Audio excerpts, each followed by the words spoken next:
Bonjour et bienvenue sur le quiz de la semaine.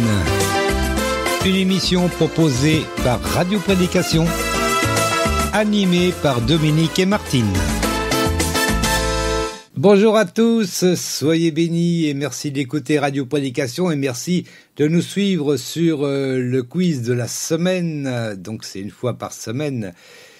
Et puis, alors, qu'est-ce qu'on va faire aujourd'hui ? On va lire le chapitre 8 de Matthieu. Côté musique, là, il y a un petit peu de tout. Aujourd'hui, j'ai mis un petit peu de tout. Il y aura Linda B. Je ne sais pas qui c'est. Linda B. qui nous chantera She Don't Know. Donc, ça veut dire elle connaît pas, quelque chose comme ça. Pierre aux batteries, Personne comme Jésus. On connaît quand même. Oui. Mais il vient de me le renvoyer, donc je vais le repasser. King of King, ça sera Hillsong Worship. Voilà. Alors normalement, on devrait arriver à passer les trois, je pense. Je pense. Et puis, voilà, je crois qu'on a fait le tour. On va aller du côté de la question de Peu trouve de l'Éternel, à Martinette. Oui, mon grand. Voilà. Alors, la question de Peu trouve de l'Éternel sur Twitter. Complétez les mots manquants dans cette phrase de Jésus. Alors, je suis... Si quelqu'un entre par moi, il sera sauvé. Ah, bon. Alors, est-ce que c'est la porte, le chemin ou la vérité ? C'est pas facile. Je recommence. Je suis... Si quelqu'un entre par moi, il sera sauvé. Alors, est-ce que c'est je suis la porte, je suis le chemin, je suis la vérité ? C'est pas facile. Bon. Voilà, on aura la tendance des tweetos vers après la première chanson, et puis la réponse, bien sûr, ça sera à la fin de l'émission, comme d'habitude. Ceux qui ont l'habitude d'écouter le quiz de la semaine, il n'y a pas de souci. Et puis, sur ce, on va écouter la première partie du chapitre 8 de Matthieu. Attention, Martinette, on envoie, c'est parti. Matthieu, chapitre 8, dans la Bible du Semeur. Quand Jésus descendit de la montagne, une foule nombreuse le suivit. Et voici qu'un lépreux s'approcha et se prosterna devant lui en disant « Seigneur, si tu le veux, tu peux me rendre pur. » Jésus tendit la main et le toucha en disant « Oui, je le veux, sois pur. » À l'instant même, il fut guéri de sa lèpre. « Attention, lui dit Jésus, ne dis à personne ce qui t'est arrivé, mais va te faire examiner par le prêtre et apporte l'offrande prescrite par Moïse. Cela leur servira de témoignage. » Jésus entrait à Capernaum quand un officier romain l'aborda. Il le supplia. « Seigneur, mon serviteur est couché chez moi. Il est paralysé. Il souffre terriblement. »« Je vais chez toi, lui répondit Jésus, et je le guérirai. »« Seigneur, dit alors l'officier, je ne suis pas qualifié pour te recevoir dans ma maison, mais tu n'as qu'un mot à dire et mon serviteur sera guéri. Car moi-même je ne suis qu'un officier subalterne, mais j'ai des soldats sous mes ordres, et quand je dis à l'un va, il va, quand je dis à l'autre viens, il vient, quand je dis à mon esclave fais ceci, il le fait. » En entendant cela, Jésus fut rempli d'admiration, et s'adressant à ceux qui le suivaient, il dit « Vraiment, je vous l'assure, chez personne en Israël, je n'ai trouvé une telle foi. Je vous le déclare, beaucoup viendront de l'Orient et de l'Occident, et prendront place à table auprès d'Abraham, d'Isaac et de Jacob, dans le royaume des cieux. Mais ceux qui devaient hériter du royaume, ceux-là seront jetés dans les ténèbres du dehors. C'est là qu'il y aura des pleurs et d'amers regrets. » Puis Jésus dit à l'officier « Rentre chez toi, et qu'il te soit fait selon ce que tu as cru. » Et à l'heure même, son serviteur fut guéri. Jésus se rendit alors à la maison de Pierre. Il trouva la belle-mère de celui-ci alitée, avec une forte fièvre. Il lui prit la main, et la fièvre la quitta. Alors elle se leva et le servit. Le soir venu, on lui amena beaucoup de gens qui étaient sous l'emprise de démons. Par sa parole, il chassa ces mauvais esprits. Il guérit aussi tous les malades. Ainsi se réalisait cette parole du prophète Ésaïe. Il s'est lui-même chargé de nos infirmités et il a porté nos maladies. Voilà, c'était la première partie du chapitre 8 de Matthieu. Oh, bah c'est bien, Matthieu, chapitre 8. J'ai fait à peu près 14 questions, oui, 14 questions pour cette émission. Il y aura 8 questions pour la première partie et puis le reste dans la seconde partie. Voilà, et puis on va y aller, Martinette. Alors, première question, Jésus descendit seul de la montagne, oui ou non?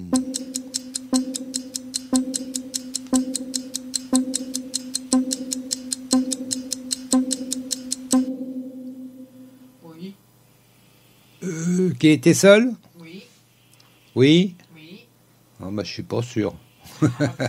Alors, quand Jésus descendit de la montagne, une foule nombreuse le suivit. Donc, il n'était pas seul. Non. Eh ben non. Ah ben, qu'est-ce qu'on fait quand la réponse elle est mauvaise? On fait oh alors. Oh ben non alors. Ben non, il y a une foule nombreuse qui le suivit. Mais bon, ils l'ont peut-être pas suivi du haut de la montagne non plus. C'est pas tellement vraiment précisé, mais bon. Enfin, apparemment, c'est bon. Il y a une foule nombreuse qui le suivait. Voilà. On va passer à la question suivante. On va pas non plus. Hein. Le lépreux fut guéri de la lèpre après avoir vu les prêtres ou avant d'avoir vu les prêtres. Il n'y a que deux choix. Je suis un peu feignant aujourd'hui. Le lépreux fut guéri de la lèpre après avoir vu les prêtres ou avant d'avoir vu les prêtres. Ah, tic-tac.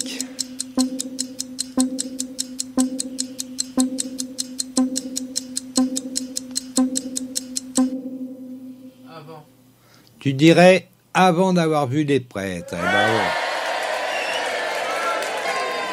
Ah ouais, avant. On va lire ça, c'est au verset 3, donc on va lire le 2 et le 3. Et voici qu'un lépreux s'approcha et se prosterna devant lui en disant « Seigneur, si tu le veux, tu peux me rendre pur. » Jésus tendit la main et le toucha en disant « Oui, je le veux. Sois pur. » À l'instant même, il fut guéri de sa lèpre. Et d'ailleurs, Jésus rajoute ensuite « Attention, lui dit Jésus, ne dis à personne ce qui t'est arrivé, mais va te faire examiner par le prêtre et apporte l'offrande prescrite par Moïse, cela leur servira de témoignage. » Voilà. Donc, il le guérit, mais il l'envoie au prêtre, parce qu'il y a une offrande qui est prescrite par Moïse. Alors, c'est dans quoi qu'on trouve ça? Eh ben, c'est pas dans Moïse, mais non. C'est dans Lévitique chapitre 14. Alors, à partir du verset 2, ça nous donne donc « Voici la loi concernant la purification de l'homme atteint d'une maladie de peau évolutive, du genre lèpre. On l'amènera au prêtre qui sortira du camp pour l'examiner. S'il est guéri de sa maladie de peau, le prêtre ordonnera que l'on apporte en vue de sa purification 2 petits oiseaux vivants et purs. » On ne dit pas lesquels, les petits oiseaux vivants et purs. Un morceau de bois de cèdre, un fil de laine teint en rouge éclatant et une branche d'hysope. Il donnera ordre d'égorger l'un des oiseaux au-dessus d'un récipient de terre cuite rempli d'eau de source. Et c'est précis quand même. Puis il prendra l'oiseau vivant, le bois de cèdre, le fil de laine rouge et l'hysope, et il les trempera avec l'oiseau vivant dans le sang de l'oiseau égorgé sur l'eau de source. Il en fera 7 fois l'aspersion sur celui qui doit être purifié de la lèpre, il le déclarera pur et lâchera l'oiseau vivant dans la nature. Bon, il y a une petite suite après, mais bon, je vais peut-être pas y passer non plus, La journée. Ouais, non. Voilà, et puis donc on va aller à la question suivante. Le serviteur est paralysé, mais il souffre ou il ne souffre pas? Ah, c'est une bonne question ça. Le serviteur est paralysé, mais il souffre ou il ne souffre pas? Allez, un petit tic-tac de 10 secondes.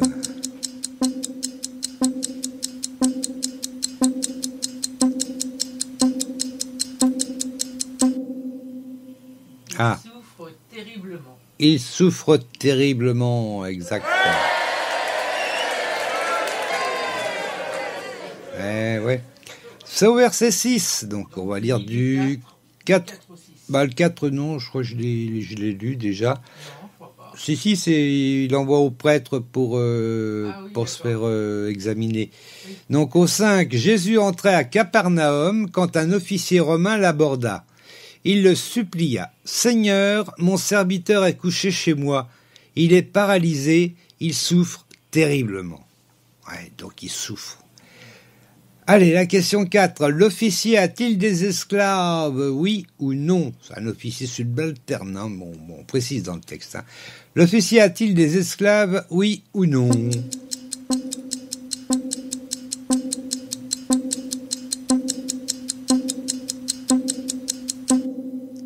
Oui. Bah, alors, on applaudit.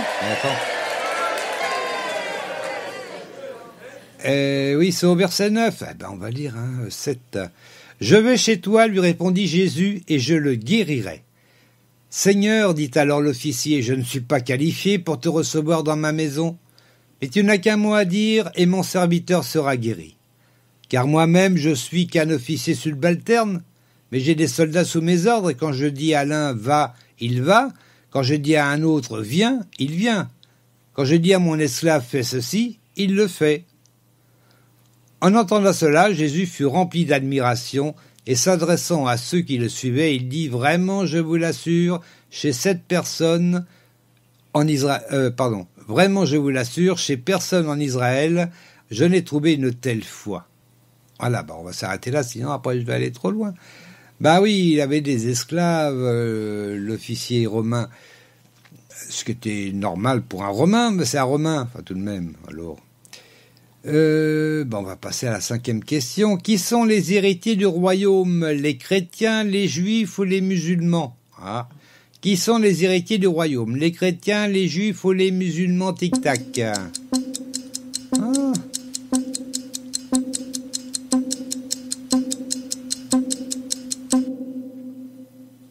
Les chrétiens? Les chrétiens, et non. Ah non, nous sommes héritiers par adoption. Mais c'est les juifs qui sont à la base les héritiers du royaume. Bon, les musulmans, on n'en parle pas dans la Bible. Donc, déjà. Voilà, c'est les juifs. Moi, je dirais presque les hébreux, parce que Mais bon. Ça, c'est dans mon idée à moi. Je ne veux pas partager ça pour l'instant. Non. Donc, oui, c'est les juifs. On va dire ça, c'est au verset 12. Alors, on était au 10. Non, je l'ai lu. Oui, je l'ai lu. Je vais le relire quand même. En entendant cela, Jésus fut rempli d'admiration et s'adressant à ceux qui le suivaient, il dit « Vraiment, je vous l'assure, chez personne en Israël, je n'ai trouvé une telle foi. Je vous le déclare, beaucoup viendront de l'Orient et de l'Occident et prendront place à table auprès d'Abraham, d'Isaac et de Jacob dans le royaume des cieux. » Alors, l'Orient et l'Occident, effectivement, c'est au moins les chrétiens. Alors, l'Orient, est-ce que ça pourrait être les musulmans? Je ne sais pas. Mais bon. Là, il parle peut-être de lieu, peut-être pas de religion non plus. Je sais pas. Et puis donc au verset 12, il termine « Mais ceux qui devaient hériter du royaume, donc les Juifs, ceux-là seront jetés dans les ténèbres du dehors. C'est là qu'il y aura des pleurs et d'amers regrets. » Voilà, c'est comme ça que je l'interprète. Après, c'est vrai qu'il y en a, ils vont peut-être dire « Attends, pourquoi les Juifs n'hériteraient plus du royaume ?» Parce que apparemment Jésus s'est rendu compte qu'il y avait à la limite plus de foi chez les non-juifs que chez les juifs. Là, il l'a expérimenté avec l'officier romain. C'est ce qu'il a dit. Attendez, c'est pas moi qui l'invente. Il a dit chez personne en Israël, je n'ai trouvé une telle foi. Eh oui. Et après, ça continue. Il y a la Samaritaine aussi. Il y a celle qui avait des pertes de sang, etc. Ils n'étaient pas juifs, mais ils avaient beaucoup de foi. Alors que ceux qui étaient juifs, ils en avaient quand même un petit peu moins. Peut-être pas tous, mais bon. Puis il y en a certains qui étaient surtout... Beaucoup étaient surtout intéressés par les miracles, plus qu'autre chose. Mais bon, ça plaisait pas trop. Comme partout. Bah oui, comme partout. Ça plaisait peut-être pas trop à Jésus non plus. Mais bon. Non, c'est sûr. Oui, on va faire la 6. Jésus se rendit à la maison de Philippe, de Pierre ou de Jean. Jésus se rendit à la maison de Philippe, de Pierre ou de Jean. Tic-tac. Tic-tac. Philippe, Pierre, Jean, mystère. tu dirais Pierre.